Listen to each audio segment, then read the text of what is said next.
सो 3.9 update finally game के अंदर add हो चुका है गाइस। आसमान से एलियंस धरती पर गिरते हैं, इनके अपग्रेडेबल पैकेजेस भी गिर रहे हैं, काफी क्रेट्स हैं, इन्हें ओपन करने के बाद अपग्रेड कर सकते हैं ट्रांसफॉर्मर्स को और नई पावर्स मिल जाती हैं। तो आज 3.9 अपडेट को ही खेल कर चेकआउट करने जा रहे हैं कि भाई क्या क्या नई चीजें इसके अंदर दिख रही हैं। सबसे पहले तो ट्रांसफॉर्मर्स की ही बात कर ली जाए क्योंकि ट्रांसफॉर्मर्स ही इस अपडेट का मेन अट्रैक्शन है भाई। ट्रांसफॉर्मर्स गेम में ऐड कर दिए हैं, तो यहाँ पे क्या हो रहा है कि इन्हें अपग्रेड कर लिया है हमने, तो इन्हें अपग्रेड करने के बाद इनकी नई पावर्स मिल गई हैं। अब देखो वैसे तो ये ट्रांसफॉर्मर्स इरेंगल मैप पर कहीं पर भी आकर आसमान से धरती पर गिर जा रहे हैं, लेकिन हमारे पास एक ऐसा सीक्रेट तरीका है जिससे दोनों ट्रांसफॉर्मर्स को अपने पास ही बुला सकते हैं। क्योंकि एक मैच में 2 ही ट्रांसफॉर्मर्स मिलेंगे, सबको नहीं मिलेंगे, तो जो सबसे पहले ले लेगा उसी को मिल जाएंगे, समझ रहे हो। और ये बेहतरीन कारनामा कैसे करना है ये भी चेकआउट करने जा रहे हैं। तो हेलो गेमर्स, क्या हाल है, कैसे हो आप? नए वीडियो में आपका स्वागत है। और मैंने पिछले वीडियो में आपसे सवाल पूछा था कि वो ऐसा कौन सा फीचर है जो पिछले अपडेट में ऐड करने वाले थे लेकिन नहीं करा, पर अब इस अपडेट के अंदर फाइनली वो फीचर ऐड कर दिया है। तो वो फीचर था बाइक ड्रिफ्ट। अब बाइक्स के अंदर और साइकिल्स के अंदर वो फीचर ऐड हो चुका है। तो रॉयल पास के विनर्स को बहुत बहुत बधाई, जल्द से रॉयल पास के विनर्स को यूसी सेंड कर देते हैं और आज के वीडियो का सवाल भी आगे पूछ लेंगे। तो आ जाओ फटाक से चेकआउट करते हैं सारे all new amazing features in 3.9 update. Transformer vehicle Bacon's, ये ऐसे बीकन्स है जिन्हें मैप के ऊपर कहीं भी लगाया जा सकता है और इनको लगाने के बाद ठीक वहीं पर ट्रांसफॉर्मर्स आते हैं। बस एक छोटी सी दिक्कत है कि एक बंदा एक बार में एक ही बीकन उठा सकता है, तो अपने बैग में भर के नहीं निकल सकते इन्हें, पर स्क्वाड के 4 बंदे 4 बीकन तो लेकर जरूर निकल सकते हैं। तो पूरे मैच में सबसे पहले 2 बीकन जो लगेंगे उनमें तो आएंगे दोनों ट्रांसफॉर्मर सीधा साइबरट्रॉन से, यहाँ ऑप्टिमस प्राइम और मेगाट्रॉन, और तीसरे और चौथे बीकन से आएंगी ऑप्टिमस प्राइम और मेगाट्रॉन की अपग्रेड क्रेट्स जिनसे उनकी पावर्स को अपग्रेड कर सकते हैं। फिर इसके बाद 5वें 6ठे 7वें जितने भी बीकन फायर होंगे उनसे सिर्फ नॉर्मल ड्रॉप क्रेट्स आएंगी। पर इससे तो गेम बहुत अनफेयर हो जाएगा, हर कोई हॉट ड्रॉप करके बीकन फायर करता बैठेगा, लेकिन इतना भी आसान नहीं है, ऐसा नहीं कर सकते प्लेयर्स। बीकन फायर करने का एक टाइम मिलता है और जिसके भी हाथ में बीकन होगा उसे वो टाइमर मैप के नीचे दिख जाएगा। देख रहे हो ऊपर टॉप राइट कॉर्नर पे टाइमर चल रहा है, तो काउंटडाउन टाइमर शुरू होते ही शूट करने अपने बीकन्स और जो भी पहले फायर करेगा उसको मिलेंगे ट्रांसफॉर्मर्स। तो यहाँ हमने ओपन की ट्रांसफॉर्मर की अपग्रेड क्रेट्स जिनके अंदर प्लेयर के लिए लूट होती है और ट्रांसफॉर्मर्स के लिए उनकी पावर को अपग्रेड करने का एनर्गॉन होता है। तो क्रेट के पास जाना है और कुछ इस तरह से ट्रांसफॉर्मर की पावर को अपग्रेड कर सकते हैं और जैसे ही दोनों ट्रांसफॉर्मर्स की पावर्स अपग्रेड हो जाएं, अब वो खतरनाक लड़ाई लड़ने के लिए तैयार है। लेकिन उससे भी कमाल की बात मुझे ये लगी कि इन ट्रांसफॉर्मर्स को लगातार रिपेयर करते रह सकते हैं। तो ये ऑप्टिमस प्राइम की डैश पावर जिससे वो एनिमी के ट्रांसफॉर्मर के साथ साथ एनिमी प्लेयर को भी अच्छा खासा डैमेज देता रहता है। सो गाइस, मुझे मिली एक ऐसी वेबसाइट जहां अपने काफी सारे गेम्स के रिवॉर्ड्स को एंजॉय कर सकते हैं, जैसे कि BGMI, फ्री फायर, CS2 और बहुत कुछ जीत सकते हैं। सो मुझे इसमें काफी मजा आया, तो मैं आपको इसे खेल के दिखाता हूँ कि आप इसे कैसे कर सकते हो। यहाँ बैलेंस ऐड करना बहुत ही सिंपल है। यहाँ जाओ, इस पर क्लिक करो, यहाँ पर अमाउंट डालो, नीचे प्रमोशन कोड डालो और हमारे प्रोमो कोड से 20% का बोनस पाओ। सबसे पहला स्पिन कर दिया है हमने और देखते क्या निकलता है सबसे पहले ही स्पिन में। ओके, तो ये पैन की स्किन निकल गई है। आप दोबारा से ओपन करते हैं, यार कुछ बढ़िया निकल जाए। क्या निकलता है इस बार? कोई M416 की स्किन आ रही है क्या? ऐसा ही लग रहा है। 598 पॉइंट्स की है, तो इसे सेल कर दिया मैंने। तो यहाँ पे प्रॉफिट भी हो सकता है और लॉस भी हो सकता है, लेकिन प्रोसेस को एंजॉय करना है। सो अब आपने देख लिया कितना इंटरेस्टिंग और सिंपल है। तो इसका एक सेपरेट YT चैनल है, उसको जाके सब्सक्राइब कर लो। वहां में से और भी ज्यादा खेलने वाला हूँ और आपको दिखाऊंगा कैसे हम इसके अंदर मस्त मस्त चीजें जीत सकते हैं। तो टेलीग्राम ज्वाइन करो और डेली फ्री कोड्स पाओ, लिंक डिस्क्रिप्शन और पिन कमेंट में। तो अब ये देखो,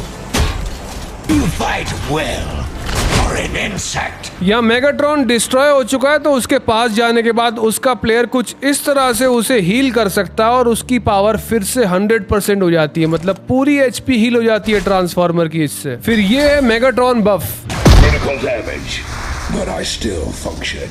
और यहाँ बिल्कुल वैसे ही मैंने ऑप्टिमस प्राइम की पावर को फिर से रिचार्ज कर दिया और इसकी हेल्थ अब 100% हो चुकी है। सो बिल्कुल ट्रांसफॉर्मर सीरीज के जैसे ऑप्टिमस प्राइम तो एक ट्रक है जो ट्रांसफॉर्म भी हो सकता है, 11 सेकंड का टाइमर होता है, और यहाँ पे मेगाट्रॉन जो है वो एक टैंक है और जैसे ही मेगाट्रॉन ऑप्टिमस प्राइम के पास जाता है एक शील्ड बन जाती है उस एरिया में, जिसमें दोनों ट्रांसफॉर्मर्स मिलके एक दूसरे से फाइट कर सकते हैं। और मैच खत्म होने से पहले मेगाट्रॉन ऑप्टिमस ऑप्टिमस प्राइम दोनों सीरीज की तरह वापस चले जाते हैं। फिर है नया कॉस्मिक होवरबोर्ड, जो एक आइटम नहीं है जो कहीं भी पड़ा हुआ मिले। ये मैच शुरू होते ही सब प्लेयर्स के पास पहले से होता है, तो सारे प्लेयर्स इसे कभी भी कहीं भी इस्तेमाल करते रह सकते हैं। जिसकी खास बात यह है कि इसे होवरबोर्ड कोर से अपग्रेड किया जा सकता है मैच के अंदर। तो मैच शुरू होते ही यहाँ स्पॉन आइलैंड पर भी होवरबोर्ड सबके पास रहता है, जिससे यहाँ स्पॉन आइलैंड पर भी मजे ले सकते हैं। और लूट करते वक्त ये वाले सेल्स, ये वाले होवरबोर्ड कोर्स हर जगह पड़े मिलते हैं, जिन्हें उठाते ही अपने आप इसके अंदर लग जाते हैं। इन्वेंट्री खोल के इसे चेक करते रह सकते हैं। तो अब स्क्रीन के राइट साइड पे ये दोनों आइकन्स बने आ रहे हैं, जिनसे एक तो ये वाली पावर मिलती है, कुछ इस तरह से बंदा नाच रहा है इस होवरबोर्ड के ऊपर। जिसके बाद इसकी दूसरी एबिलिटी है ये वाली शील्ड, इससे कुछ सेकंड के लिए डैमेज कम हो जाता है प्लेयर को यूज करते ही। नेक्स्ट नया फीचर है गेम का नया ब्लैक मार्केट। इसमें एक बर्गर जॉइंट है जिसमें कॉस्मिक बर्गर मिलते हैं, जिनसे स्पेशल बफ मिल जाता है प्लेयर को। इसके अलावा रिपेयर शॉप है और भी बहुत सारे वेंडर हैं। ये ब्लैक मार्केट्स प्लेयर को रेयर आइटम्स देते हैं, ऐसे आइटम्स जो मैच में नॉर्मली नहीं मिलते, उन्हें यहाँ आके प्लेयर्स बाय कर सकते हैं। स्मॉल ट्रांसफॉर्मर रोबोट्स, ये रोबोट्स इवेंट एरिया में घूमते रहते हैं, एनर्जी हब के चारों तरफ मिलते हैं और इनसे प्लेयर्स इंटरैक्ट कर सकते हैं और इनके सर के ऊपर बैठ के राइड भी कर सकते हैं। जो फीचर अभी इस अपडेट में काम नहीं कर रहा है, लेकिन आगे आने वाले अपडेट में वो भी काम करना शुरू हो जाएगा। अभी के लिए प्लेयर्स इन्हें डिस्ट्रॉय कर सकते हैं, इन्हें हैक कर सकते हैं और इनके अंदर से अच्छी खासी लूट निकाल सकते हैं। फिर ये है न्यू मोड के मेन इवेंट नियॉन आउटपोस्ट का सेकंड फ्लोर। ये बिल्कुल पिछले मोड्स के जैसे अच्छी खासी लूट तो देता ही है, लेकिन इसका एक और सीक्रेट भी है। यहाँ एक स्पेशल बफ मिल जाता है हमें। जो भी प्लेयर यहाँ आने के बाद अपना पूरा स्क्वाड लेकर इसे कैप्चर कर लेता है, वो यहाँ से अपने टीममेट्स को रिकॉल कर सकता है। मतलब अगर एक स्क्वाड का एक भी बंदा बचा हुआ है तो वो यहाँ आने के बाद अपने पूरे स्क्वाड को रिकॉल करने के बाद यहाँ वापस बुला सकता है। तो ये है एस्ट्रोडेन पोर्टल 1v1 अरीना। यहाँ कोई भी बंदा अंदर आएगा उसके हाथ में वेपन नहीं होता। यहाँ पर मिली पड़े हैं बहुत सारे, उन्हें उठाकर एक दूसरे से फाइट करनी है। वैसे अंदर आने के बाद मुझे एक आधा रॉकेट लॉन्चर भी मिला और ये इलेक्ट्रिक करंट देने वाली ग्लो स्टिक भी मिली, जो कि एक इलेक्ट्रिक स्वॉर्ड है। इससे भी एनिमी को टीज कर सकते हैं, परेशान कर सकते हैं, जिसका टाइमर खत्म होती बिना कोई रिकॉल इस्तेमाल किए सारे प्लेयर्स इवेंट एरिया के ऊपर पैराशूट से रिस्पॉन हो जाते हैं। ऑल्सो जो प्लेयर्स यहाँ आखिर में बच जाते हैं उन्हें यहाँ स्पेशल रिवॉर्ड्स भी मिलते हैं। देख रहे हो यहाँ जो क्रेट ओपन हुई है, इसके अंदर वो स्पेशल रिवॉर्ड है। आओ चेकआउट करते हैं। ये स्पेशल रिवॉर्ड है होलोग्राफिक थ्रोएबल। ये होलोग्राम बनाते हैं, चलो इन्हें इस्तेमाल करके देखते हैं किस तरह का होलोग्राम बनता है। वैसे 1v1 अरीना से मैं इरेंगल मैप पे रैंक मैच के अंदर पेलोड मोड वाला रॉकेट लॉन्चर ले आया हूँ। पता नहीं ये ग्लिच है या सही में हो रहा है। सो ये देखो, ये रहे वो होलोग्राफिक थ्रोएबल्स। इन्हें थ्रो करते ही होलोग्राम बना देते हैं। अब ये काम के आने वाले ये तो मेरे समझ नहीं आ रहा, लेकिन देखने में एनिमी को ट्रोल करने वाला सामान लग रहे हैं। वैसे अगर एनिमी स्कूल अपार्ट्स में कैंप कर रहा हो और उसकी बुरी तरह फटी पड़ी हो तो ये होलोग्राफिक थ्रोएबल उसके मुंह पे फेंक के मारो, वो आधा तो वैसे ही डर जाएगा। और 1v1 अरीना के अंदर से मिले पेलोड मोड वाले रॉकेट लॉन्चर से रैंक मैच के अंदर आप क्या क्या कर सकते हो ये तो सबको पता ही है।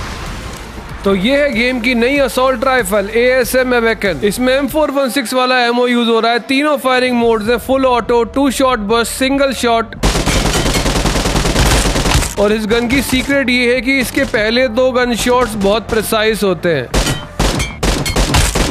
अब ये है गेम की नई लॉबी, जो पहले 2D थी अब 3D हो गई है। मतलब अभी जो गेम में करंट लॉबी है उसके अंदर प्लेयर्स खड़े हो सकते हैं, एक दूसरे से बात कर सकते हैं, चैट कर सकते हैं, मैच स्टार्ट कर सकते हैं। लेकिन इस नई लॉबी में वो सब चीजें तो कर ही सकते हैं, पर उसके अलावा और भी बहुत कुछ कर सकते हैं। और ये है उनमें सबसे पहला फीचर, इंटरैक्टिव इमोट्स। तो लॉबी में जहाँ सेम इमोट 2 बंदे एक साथ कर सकते थे, यहाँ ये दोनों बंदे आपस में इंटरैक्ट करके कोई एक इमोट इस तरह से भी कर सकते हैं, जैसे ये पिगी बैक है। तो ऊपर मैच शुरू होने में टाइम लग रहा हो तो यहाँ बंदे आपस में एक दूसरे के साथ यूं भी घूम सकते हैं। अगर आज सोलो खेल रहे हो, अपना स्क्वाड अवेलेबल ना हो, तो रैंडम मैच मेकिंग करने के बजाय कुछ इस तरह रैंडम से बातचीत करने के बाद उनके साथ मैच मेकिंग कर सकते हैं। या फिर लॉबी में खड़े होकर सिर्फ ऑडियो चैट करने के बजाय यहाँ फेस चैट कर सकते हैं। और भाई क्या हाल है, बड़ा लेट आया आज। इस तरह की बातें करने के बजाय उसी के साथ साथ ऐसे इंटरैक्टिव इमोट्स भी कर सकते हैं। भाई आज मेरे बिना ही मैच शुरू कर दिया कहकर ताने देने वाले दोस्तों के तानों से बचने के लिए यहाँ थोड़ी देर बीच फुटबॉल खेलकर टाइम पास कर सकते हैं। वैसे यहाँ बीच सॉकर 3 वर्सेस 3 गेम है, तो अपनी बारी आने का लेट कर इंतजार भी कर सकते हैं। रैंडम बंदों से पहली बार मिल रहे हो तो सिर्फ हैंडशेक मिला के भी काम चला सकते हैं। कोई जरूरत से ज्यादा पसंद आ जाए तो उसे इस तरह गोदी में उठा सकते हैं। यहाँ तक कि उसे घूमते घूमते पूरी लॉबी की सैर करा सकते हैं। और कुछ चीजें जो अभी की लॉबी में नहीं हो सकती, जैसे प्राइवेट बातें बातें करने के लिए किसी तीसरे बंदे को लॉबी में से किक करना पड़ता है। यहाँ बंदे का हाथ पकड़ के उसे कोने में भी ले जा सकते हैं। उस 2D लॉबी में मैचेस खेल खेल कर थक गए हो तो यहाँ 3D लॉबी में कुछ इस तरह एक दूसरे को जोक सुना सकते हैं। फिर ये देख रहे हो ये क्या है, इरेंगल मैप के टूर्नामेंट के बाद गेम में ये नया है, सीसॉ ई स्पोर्ट्स। फिर यहाँ बंदों के साथ मेरी गो राउंड झूला झूलो, मेरी गो राउंड टूर्नामेंट। आगे है जादुई छड़ी घुमाने की अचीवमेंट्स। एक मैजिक वॉन्ड वाला आइटम रखा है, इसकी छड़ी घुमा घुमा के लोग एक दूसरे को सिल्वर फ्रेगमेंट्स बांट रहे हैं गेम में। जो प्लेयर इरेंगल मैप पे 0 किल पे फिनिश हो जाते हैं वो यहाँ आके अपना रियल टैलेंट भी दिखा सकते हैं गेम में। और ये वाला तो सबसे ही प्रो है, अपने सारे दोस्तों की सेंसिटिविटी और सेटिंग्स कॉपी कर करके थक गए हैं, फिर भी गेम समझ नहीं आ रहा तो ये लो 150 और नई सेटिंग्स। तो आज के वीडियो के लिए रॉयल पास का सवाल है, गेम में सारी स्नाइपर राइफल्स में डैमेज बढ़ाने के लिए एक नई अटैचमेंट ऐड हुई है, वो अटैचमेंट कौन सी है? मिलते हैं अगले वीडियो में।